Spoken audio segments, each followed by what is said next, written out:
Hola Altubers, hoy volvemos con una práctica que ya se ha convertido en costumbre, dar un repaso a un montón de libros recientemente aparecidos, que parece que es una práctica que os gusta mucho a tenor de las visualizaciones que cada vez que colocamos esto que llamamos Book Hip o Book Haul o Book algo en nuestro canal, pues siempre parece que hay como una afición desmedida a conocer las nuevas aportaciones de libros.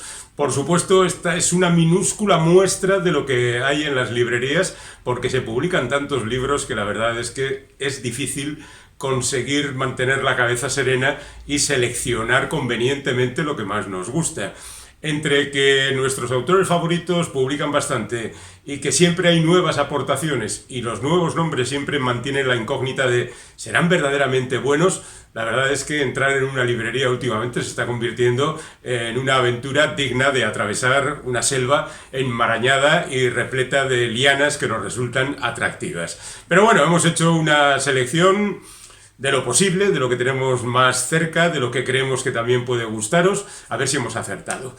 Vamos a empezar con un libro que de alguna manera está muy relacionado con este canal, porque la primera parte de esta trilogía fue el motivo del primero de los vídeos que colgamos ya hace año y pico en este canal, el 1793 de Niklas Natt och Dag.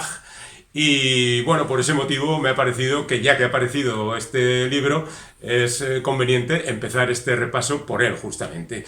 No he leído todavía el libro, es algo que espero poner remedio dentro de muy poco tiempo, pero recordando lo que era 1793, os sitúo en esta época en Suecia, en un momento en que la corona vivía momentos complicados y la situación política, si bien no es determinante en la novela, ya que esta es una novela de investigación criminal, pues la verdad es que tiene también su interés como telón de fondo. Y por otra parte, como tantas veces ocurre en la literatura policíaca, pues tenemos a un par de investigadores muy diferentes entre sí que tratan de averiguar qué es lo que ha pasado con un cadáver que aparece en el puerto y que uno de los protagonistas va a sacar de las aguas y después se verá metido en un enorme problema.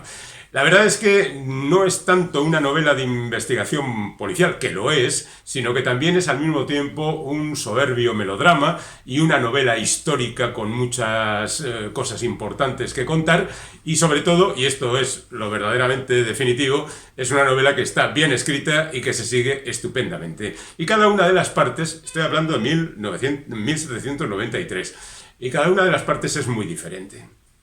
Queda por saber qué es lo que ha hecho el autor en esta ocasión, sobre todo porque uno de los dos investigadores estaba ya en un proceso terminal, muy enfermo y casi al borde de la muerte. Lo habrá salvado milagrosamente, será otro el que ocupe su lugar en la investigación, pues no os digo más porque esto es una novela, ya sabéis, para disfrutar. Cada uno de los lectores que haya tenido oportunidad de leer la anterior, pues ya sabe a lo que se va a encontrar. Otro caso similar es el de El problema de la paz de Joe Abercrombie, que es la segunda parte de la nueva trilogía del universo de la primera ley de este escritor de fantasía. Esta novela evidentemente debería ir acompañada de otro vídeo, seguramente lo haremos, pero en cualquier caso queremos dejar aquí constancia de la existencia de esta nueva novela que nos trae de nuevo a personajes bien conocidos, porque os recuerdo que el universo de la primera ley cuenta ya con una trilogía anterior, con 3 novelas independientes, con un volumen de relatos y una segunda trilogía de la que este libro es el segundo número.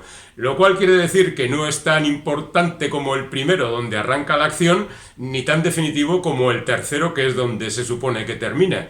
Pero está muy bien. Yo he leído 2/3 partes del libro y me lo estoy pasando estupendamente. Quizás sea un libro un poco más calmado que los anteriores, pero en cualquier caso, con esas conspiraciones, esas intrigas palaciegas que caracterizan este tipo de cosas, pues la verdad es que uno disfruta lo suyo. Ya que estamos en el terreno de la aventura y demás, vamos a hablar de un par de libros interesantes y con cierto aroma antiguo, como es el caso de Arsène Lupin. Arsène Lupin es un personaje que ha saltado de nuevo a la actualidad gracias a una serie televisiva titulada Lupin. Pero no es el protagonista de esa serie el auténtico Arsène Lupin, sino que este personaje nacido hace más de 100 años por obra y gracia de Maurice Leblanc, es un ladrón de guante blanco que en su momento tuvo mucha fama. De hecho, ese tipo de personajes hace 100 años tenían mucho éxito, personajes misteriosos, capaces de las cosas más asombrosas para sorprender a sus enemigos y para robarles todo lo que podían. Había otro personaje que por aquel entonces tenía mucha fama, Raffles se llamaba, pero parece ser que Arsène Lupin es el que mejor ha sabido conservar las esencias, sobre todo porque no solo por la serie, sino que en tiempos anteriores a la serie el nombre de Arsène Lupin funcionaba bien. Es cierto que la prosa de Leblanc, pues igual a estas alturas, resulta un poco antigua. Bueno, muestro este ejemplar de Arsène Lupin contra Sherlock Holmes, pero en realidad se han publicado 3 libros. Arsène Lupin, Caballero Ladrón, este y otro más. Es decir, que si queréis leer las primeras aventuras de este personaje, adelante con él. Y al mismo tiempo se ha presentado La última aventura de la Pimpinela Escarlata, que es un libro escrito ahora mismo por Jesús Uller y que cuenta también con la intención de hacer pasar a este personaje por un ladrón de guante blanco, un tipo muy ingenioso, con muchos recursos, capaz de llevarse lo que sea. Pero aquí hay un problema, y es que la Pimpinela Escarlata originalmente no era un ladrón de guante blanco, sino que era un noble que en los tiempos de la Revolución Francesa durante el día se hacía pasar por revolucionario y por la noche iba liberando nobles de las mazmorras de las cárceles revolucionarias. Es una obra creada en su momento por la baronesa de Orsi, que ya con ese título indicaba de qué lado estaba en el asunto de la revolución, y en su momento fue llevada al cine con Leslie Howard en primer lugar y luego David Niven interpretando al personaje principal. La última aventura de la Pimpinela Escarlata. Este tipo de libros, sinceramente, gustan sobre todo a los que tuvieron oportunidad en su momento de disfrutar de las aventuras originales. Me voy a meter ahora en el terreno de la literatura juvenil, por ejemplo, con el síndrome de Bergerac. Ya que andábamos por Francia, pues venga, el bueno de Bergerac, que es un personaje real, que existió realmente, pero que es más famoso por una obra teatral que tiempo más tarde pues consiguió la fama y más tarde también las consiguientes adaptaciones cinematográficas, la más famosa protagonizada por Gerard Depardieu. Y bueno, pues además tiene otras y es una historia bien conocida que ha sido adaptada a diferentes momentos de la humanidad, desde la actualidad hasta los momentos originales del siglo XIX. Bueno, pues es la historia de un tipo que tiene una enorme nariz, que por ello está complejado, que aspira a alcanzar la blanca mano de Rosanne y ésta se enamora de otro tipo y lo que son las cosas, el indiscutible talento de este hombre como autor, como poeta, le hace servir a ese joven de quien está enamorado el objeto de su admiración para que justamente alcance el amor. ¿Cabe mayor sacrificio?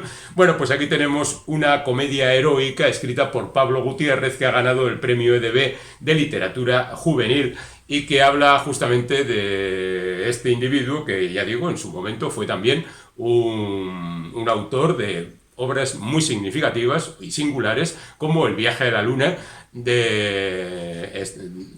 que protagonizaba supuestamente en un carro arrastrado por gansos salvajes que iban hacia la luna. Este tipo de cosas sorprendentes. Y hablemos también, ya que estamos en el terreno de la literatura juvenil, de Blue Jeans, que es uno de esos fenómenos que vende libros a tutiplén, que los chavales lo adoran y disfrutan siempre con sus escrituras. Bueno, esta es una novela que acaba de aparecer titulada El campamento, donde van los chicos más listos del país, menores de 23 años, se reúnen en un campamento y allí, por supuesto, ocurrirá, por un lado, las típicas emociones amorosas que parecen arrebatar siempre a los chavales que aparecen en estas novelas y, por otra parte, como es costumbre últimamente en el caso de Blue Jeans, pues ocurren también cuestiones más misteriosas relacionadas con crímenes y demás. Una pregunta me voy a hacer: ¿por qué lo que leen los más jóvenes tiene ese saborcillo, en líneas generales, un tanto antiguo?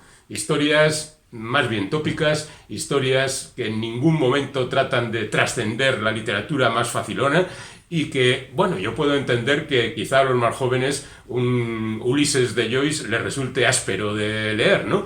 pero con un poquito más de ambición igual estaríamos mejor. Tenemos todavía muchos más libros de los que ir ocupándonos poco a poco. Bueno, vamos a presentar ahora un libro muy curioso que se titula El listo que todo lo sabe, ataca de nuevo. Veréis, este libro tiene su origen en internet, donde el autor, Alfredo López, tenía una web donde iba colgando opiniones sobre cosas que él había aprendido, porque es un investigador muy ansioso por descubrir curiosidades y cosas que ocurren y que a veces nos resultan sorprendentes. Y bueno, a través de esa web pues fue colocando un montón de detalles que tuvieron muy buena acogida y en su momento pues una editorial decidió convertirle en materia de libro y así nació el primero de esta serie. Este es el listo que todo lo sabe, ataca de nuevo, coge el título de su página web y luego subtitula Palabras y Palabras, donde cuenta el origen de algunas palabras. Un poco así sobre la marcha, pues mira, virus y pandemias nos ha salido, se cuenta de dónde viene epidemia, pandemia, coronavirus, cuarentena, confinamiento y de dónde es el origen de esos libros. Más agradable es el de la cerveza, donde uno se puede encontrar con el origen de la cerveza y algunos detalles sobre la misma. Una de piratas, Garfio, Corsario, Barba Negra. La verdad es que debería haber colocado aquí cuáles son las especialidades diferentes de piratas, corsarios, bucaneros y cosas por el estilo. Pero bueno, en la panadería, pues palabras que sinceramente no conocemos. El añacal, también llamado anacalo, era la persona que antiguamente tenía encomendado trasladar al molino el trigo u otro cereal. Bueno, una cabezadita y podemos seguir. La religión, el dinero, expresiones que no olvidarás, quién es quién, con nombre propio, suena antiguo, de tiempos de Maricastaña, del año de la pera, carcamal, palabras que suenan antiguas, palabras sobre el infortunio, hecatombe, catástrofe. ¿De dónde vienen esas palabras? Asesino, caco, ladrón, malhechor, chorizo, malandrín, salteador, mangante, quinqui, sicario, villano. Y mil curiosidades más. Es un libro para leer a ratos, pues no sé si en el metro o en el autobús o donde viajemos nosotros, de juerga, por ejemplo. ¿Cuál es el origen de jolgorio, jarana, sarao, parranda o farra? O borrachera, desmadre o despendole, encerrado, calabozo, celda, cárcel, chirona, penal, penitenciaría, prisión. Pues estas cosas curiosas que hay por ahí. Vamos ahora con un ensayo de Michel Houellebecq, que es esa firma que siempre levanta pasiones y a veces algunos odios, porque es sin duda alguna uno de los autores franceses con mayor personalidad y con obras que levantan más polvareda cuando se publican. La verdad es que hay una larga tradición de admiración por parte de los franceses a los creadores estadounidenses, y algunos de los más representativos en la actualidad rinden homenaje, por ejemplo, a Howard Phillips Lovecraft en el caso de Michel Houellebecq, o es bien sabido que otro creador como Emmanuel Carrère hizo una biografía de Philip K. Dick, Yo estoy vivo y vosotros estáis muertos. Bueno, pues esta admiración proviene desde hace mucho tiempo, porque los franceses pues se adueñaron de la novela negra, se adueñaron del jazz, esas expresiones artísticas populares estadounidenses que luego han triunfado en Europa fundamentalmente gracias a los franceses. Bueno, pues este es un libro donde trata de no tanto contar la vida de Lovecraft, que yo creo que es bien conocida, sino de reflexionar en torno a su obra, a su creación, a esos mundos que él se inventó, que todavía hoy siguen apasionando a tantos lectores y aficionados, como demuestra el hecho de que los 2 vídeos que tenemos en este canal sobre Lovecraft sean de los más visitados habitualmente, y a pesar de que este hombre murió hace ya pues, un montón de años, ¿no? Y ya veis que todavía gente como Michel Houellebecq, que pasa por ser un intelectual, un tío que piensa las cosas, pues se fija en su obra aparentemente tan sencilla, liviana, intrascendente, para hacer un estudio en condiciones. Yo creo que, teniendo en cuenta que es un libro de 130 páginas, cualquier aficionado a Lovecraft debería leerlo, por muy intensito que pueda resultar. Tenemos aquí un libro que viene directamente del editor de esta editorial, que no es otra que Anagrama, una obra personal de Jorge Herralde, el editor, que comenzó a trabajar en ella hace 60 años y que ahora, a pesar de que está retirado, de alguna manera también sigue influenciando la marcha actual del trabajo de su editorial. Y esta es una recopilación de los papeles de Arralde. Jordi Gracia se ocupó de recopilar todos estos trabajos y en ella se cuenta la historia de Anagrama entre 1968 y el año 2000. Suponemos que habrá una continuación a partir del año 2000 y hasta la actualidad, pero con todo yo creo que esta es la etapa más apasionante de la editorial Anagrama, porque es donde nacen las colecciones que le dieron popularidad.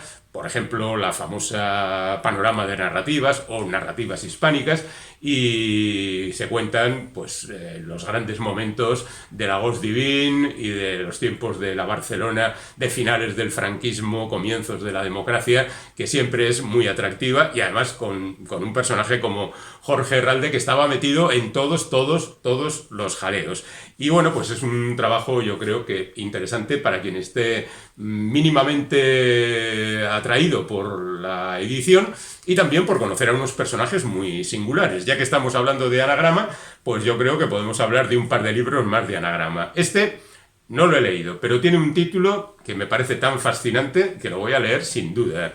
Vivir no es tan divertido y envejecer un coñazo. Lo escribe Óscar Tusquets Blanca, que es más conocido como arquitecto, y que también ha escrito otras cosas y que siempre ha estado metido en los mundillos culturales de la misma Barcelona en la que Jorge Herralde, el editor, andaba metido. Así que son casi colegas y es normal que le haya publicado este libro, que también apenas llega a las 170 páginas y que, bueno, pues a nada curioso que cuente y reflexiones sobre esto de vivir no es tan divertido y envejecer un coñazo, pues teniendo en cuenta que tampoco estoy yo en los 20 años, seguramente resultará atractivo.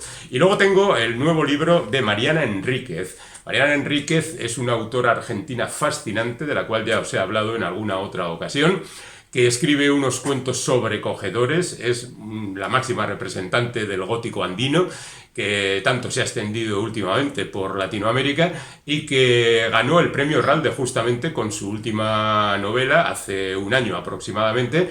Pero yo siempre recomiendo leer los libros de cuentos de Mariana porque son mucho más atractivos. La novela se pierde un poco porque es muy larga y repite circunstancias y la verdad es que podría estar mejor. Y este es un libro que habla de viajes. Es un libro documental sobre viajes que ha hecho la autora por cementerios. Alguien camina sobre tu tumba es el título y Mis viajes a cementerios es el subtítulo. Y luego pues aparecen, junto con la narración, algunas ilustraciones de cementerios más o menos famosos. No sé si habrá estado en Père Lachaise, supongo, que es el más famoso del mundo, pero sin duda alguna ha tenido oportunidad de recorrer un montón de lugares. Y con la prosa exquisita de Mariana Enríquez, sinceramente, yo estoy a favor de leer este libro. Alguien camina sobre tu tumba. Volvemos de nuevo a la ficción inmediatamente.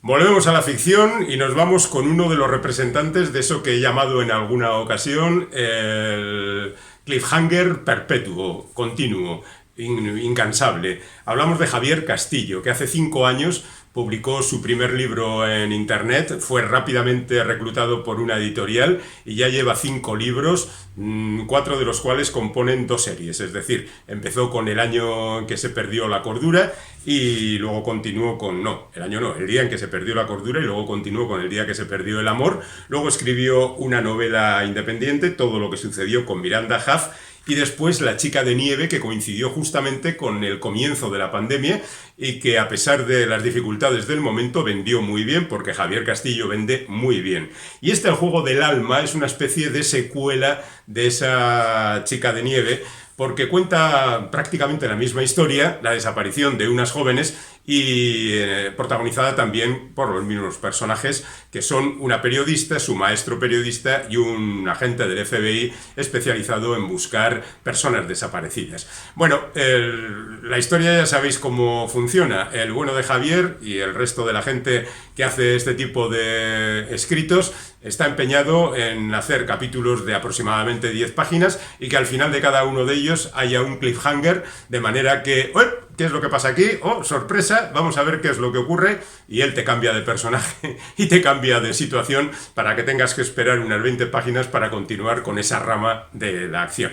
Bueno, es algo absolutamente de consumo, de entretenimiento. Podéis indagar un poquito más en este tipo de escritos en el vídeo que colocamos en su momento dedicado a la novela de Juan Gómez Jurado, Rey Blanco. Allí hablamos de esto del cliffhanger permanente. Tony Hill es un autor que consiguió la fama gracias a una trilogía inicial más o menos convencional dentro de lo policíaco, pero que rápidamente, después de aquel éxito, fue derivando hacia otros temas más interesantes y más elaborados, algunos situados en otro momento de la historia y otros pues situados en la actualidad. El oscuro adiós de Teresa Lanza habla de la actualidad, y Teresa Lanza, que ha muerto, de hecho empieza la novela con su propia voz muerta ya, como el personaje protagonista del Crepúsculo de los Dioses, aquella película de Billy Wilder. Bueno, pues es lo mismo, desde el ataúd ella empieza a contar, porque ni ella misma sabe si ha muerto por un accidente, si ha sido un suicidio o ha sido un asesinato. Y esa es la artimaña que utiliza Tony Hill, que es catalán.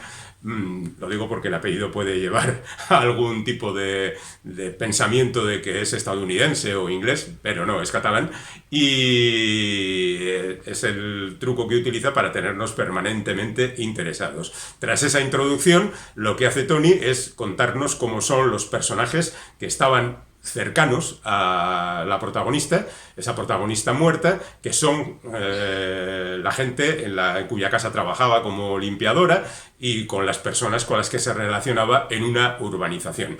Es una novela correctamente escrita y que tiene su punto de interés, porque de un tiempo a esta parte los escritores de novela negra, así en general, pues siempre han querido tener un punto de mayor interés literario en sus intrigas. El caso de Víctor del Árbol es muy representativo. Este hombre conoce bien de lo que habla porque fue Mosso d'Esquadra y comenzó, bueno, su novela más representativa con la que consiguió la fama no es la primera, era la segunda, La tristeza del samurái, que tuvo algunos premios y que le lanzó a la fama. Y desde entonces, pues, Respirar por la herida, Un millón de gotas, La víspera de casi todo y Antes de los años terribles nos muestran a un autor que trata de contar historias criminales, sí, pero que trata de contextualizarlas en un entorno muy bien explicado, muy bien analizado, muy bien contado por parte del narrador y de los protagonistas. Y se ha ido a viajar por África y ha recorrido otros territorios,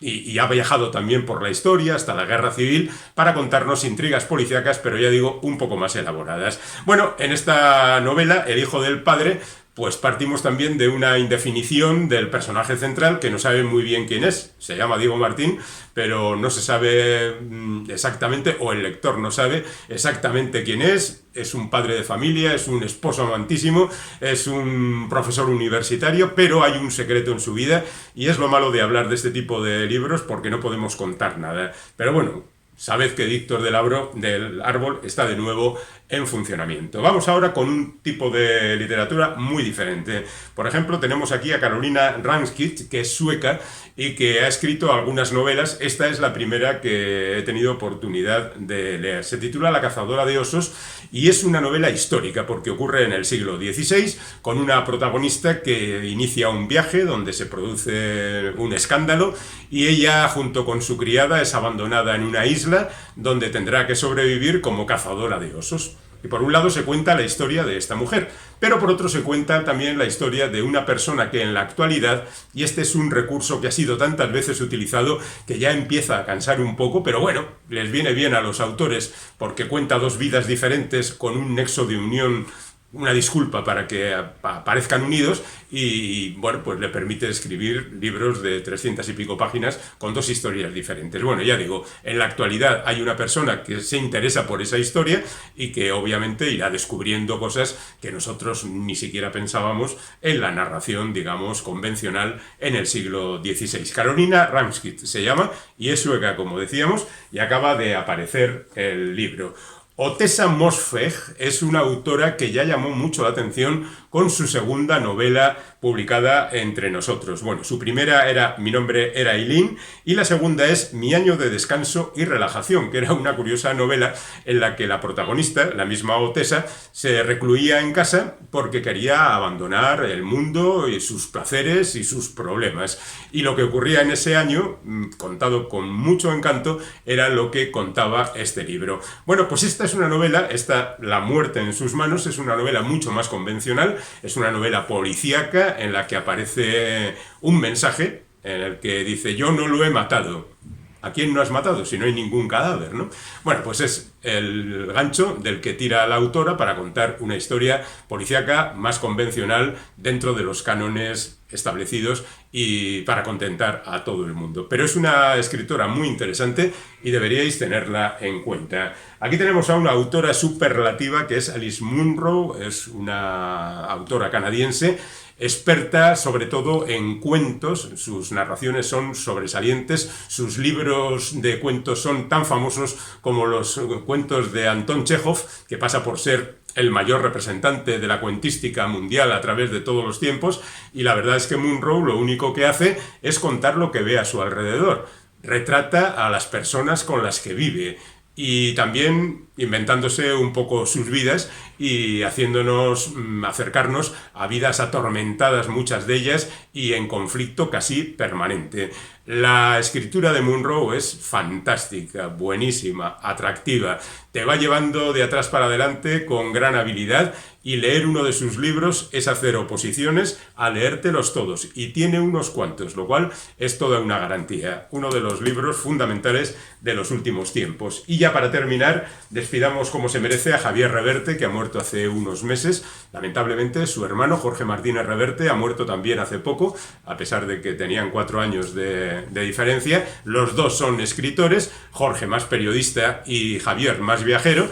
Y Javier había escrito esta novela, Hombre al agua, sin saber, por supuesto, que iba a ser su obra póstuma, que apareció hace poco.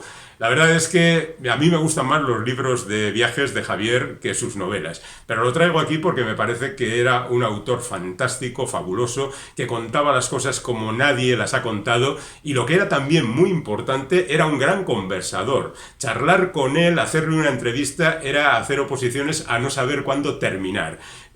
Si estabas en un programa de radio que tenía otros materiales después, pues igual los quitabas por seguir charlando con él, con la magia que tenía este hombre contando las cosas verbalmente y también escribiéndolas. Pero bueno, en cualquier caso también son apreciables sus novelas, y Hombre al agua cuenta una historia un poco descabellada de un personaje que es un perdedor, que le va mal todo en la vida, que es un anarquista filósofo, que vive en una modesta pensión y que ve el mundo a su alrededor y se desconcierta y vive pues en los límites de la realidad. Es un libro a tener muy en cuenta y bueno, pues me ha servido para tener un cariñoso recuerdo para este hombre verdaderamente imprescindible en los libros de viaje. Si buscáis la trilogía sobre África que escribió, de verdad, no os arrepentiréis. Tenemos una variada selección para terminar este recorrido por los libros que nos hemos marcado hoy. Por una parte tenemos la primera novela de Amor Towns. Este hombre consiguió la fama con su segunda novela, Un caballero en Moscú, donde contaba la historia de un tipo que en plena revolución rusa se vio atrapado en un problema legal y acabó confinado durante 30 años en un hotel de Moscú cuyos límites no podía sobrepasar. Es un caso, al parecer real, verdaderamente curioso. Y la verdad es que Amor Towns lo escribió de manera deliciosa, contando las andanzas de este personaje por los pasillos, las habitaciones, las cocinas y los comedores del hotel. Pero antes había escrito este Normas de cortesía, que es un libro muy a tener en cuenta. En principio porque retrata una época también muy parecida a la de Un caballero en Moscú, la de los años 30, en esta ocasión en Nueva York, a través de dos mujeres en una época en la que ésta tenía muy poca representatividad social, más allá muchas veces, desgraciadamente, de hacer de florero y acompañante del individuo masculino de la pareja. Y estas dos chicas deciden pasárselo estupendamente y deciden ir a los centros donde la diversión está asegurada. Y bueno, pues nos cuentan las contradicciones en las que cae la sociedad cuando alguien se le pone un espejo delante y le dice, así es, y generalmente dice, pues no, esto no puede ser porque esto está mal, ya, pero es que esto es así. Y la verdad es que es un autor muy a tener en cuenta y la historia es apasionante. Tenemos a otro autor bien conocido, Jonas Jonasson, que es el autor de El abuelo que saltó por la ventana y se largó. Hace 10 años que se publicó esta novela que venía a atravesar prácticamente todo el siglo XX con un personaje que tenía 100 años y que un día se marcha del geriátrico donde está asilado y al mismo tiempo que vive esa aventura va recordando cómo era su vida y bueno, pues está prácticamente en todos los momentos importantes de la historia de Europa de los últimos 100 años. En esta ocasión, Una dulce venganza es una novela más convencional que cuenta la historia de una revista que trata de conseguir fama y poder y empieza por casarse con la hija del dueño de una galería de arte en la que trabaja. Por supuesto, las cosas no quedarán así, las cosas se enredan un poquito más y las cosas son muy, muy complicadas. La verdad es que Jonas es un escritor muy funcional, que se lee muy bien y pasan muchas cosas en sus novelas y si recordáis la del abuelo, pues estupendo. Intentó recuperar un poco el espíritu de esta novela original en El abuelo que volvió para salvar el mundo, pero la cosa parece que no le funcionó igual. Y es que cuando alguien consigue circunstancialmente el éxito, ese éxito rara vez se vuelve a reproducir. Tenemos ahora un libro de memorias que no es un libro de memorias. Notas para unas memorias que nunca escribiré. Juan Marsé. Juan Marsé es ese autor que empezó en los años 60 con novelas fascinantes como Últimas tardes con Teresa, ahí está El mito del pijo aparte, que es un personaje fundamental dentro de la novelística española de mediados del siglo XX. También otras novelas como Encerrados con un solo juguete, Tiempo más tarde si te dicen que caí, es el escritor en castellano más representativo de Barcelona de los últimos 60 años y ha sido siempre como un grano molesto para las autoridades que siempre han tratado de clasificarlo y ordenarlo y él se les ha escapado siempre porque tenía cierta alergia al poder y era capaz y muy capaz de denunciar ciertos vicios y costumbres de la sociedad en la que vivía. Bueno, pues Juan Marsé siempre ha sido un tipo considerado como bastante esquinado, pero la verdad es que aquí en este libro se sale en cuanto a análisis de la situación y en cuanto a señalar con el dedo a determinadas gentes y en cuanto a denunciar tantas cosas que él había veladamente sugerido, pero que aquí centra un poquito más. Vale, es un cascarrabias que ni siquiera es simpático, pero tiene el valor de la persona que cree firmemente en lo que dice y en lo que está haciendo y que denuncia las cosas que hacen mal los demás. Juan Marsé, notas para unas memorias que nunca escribiré. Y nos vamos con los cómics, como siempre, para terminar. Tenemos Saboteando a Shakespeare, de Max, que Max es un premio nacional de cómic que ha trabajado, pues yo que sé, en todas las revistas underground que se decían antes y también en los medios más convencionales. De hecho, es una recopilación de tiras publicadas en el suplemento Babelia del País. Es decir, que son cuestiones relacionadas con el mundo de los libros, de la cultura y demás. Pero Max ha escrito, ya digo, y dibujado historias para montones de medios de uno y otro signo. Tenemos la última obra de Jeff Lemire como guionista. Debo reconocer que no me gusta mucho Jeff Lemire, a pesar de la fama que tiene. Ha trabajado para las dos grandes en cosas como El Caballero Luna o Los Vengadores para Marvel o para Animal Man en DC, pero se ha caracterizado siempre por hacer obras independientes que van desde Black Hammer, por ejemplo, a Ascender, que son dos de sus series más representativas, dibujadas generalmente por otra gente. Él es dibujante también, pero digamos que le falta un poquito para alcanzar la excelencia, aunque hay quien dice que para algunas historias que él cuenta viene muy bien ese dibujo como un tanto, como si estuviera sin terminar, ¿no? Sencillo, simple y poco madurado, quizá. Bueno, como guionista tampoco me vuelve loco, debo reconocerlo, pero también debo reconocer que este Family Tree pues me ha gustado más que el resto de las obras de Jeff Lemire. Y la verdad es que creo que gran parte de ello se debe a Phil Hester, que es un dibujante muy interesante, que de alguna manera está emparentado con la forma que tiene el propio Lemire de dibujar, pero que es un acabado mucho mejor y mucho más intenso, y la historia, pues bueno, tampoco mata, pero ¿qué pensaríais vosotros de una niña que de repente empieza a volverse árbol y su madre decide llevarla de aquí para allá y de repente aparece su abuelo que tiene una mano convertida en árbol y que anda con una recortada por ahí disparando y demás? Lo que lamento es que solo aparecen en este álbum 4 números americanos, es decir, hay unas 80 páginas. Y la cosa termina en un cliffhanger importante. No sé si voy a poder resistir los meses que faltan para que aparezca el siguiente. Porque una cosa es leerlo como los americanos, una vez al mes, y otra cosa es que te leas 4 historias seguidas, bueno, 4 capítulos de la misma historia seguidas, y luego tengas que esperar un montón de tiempo.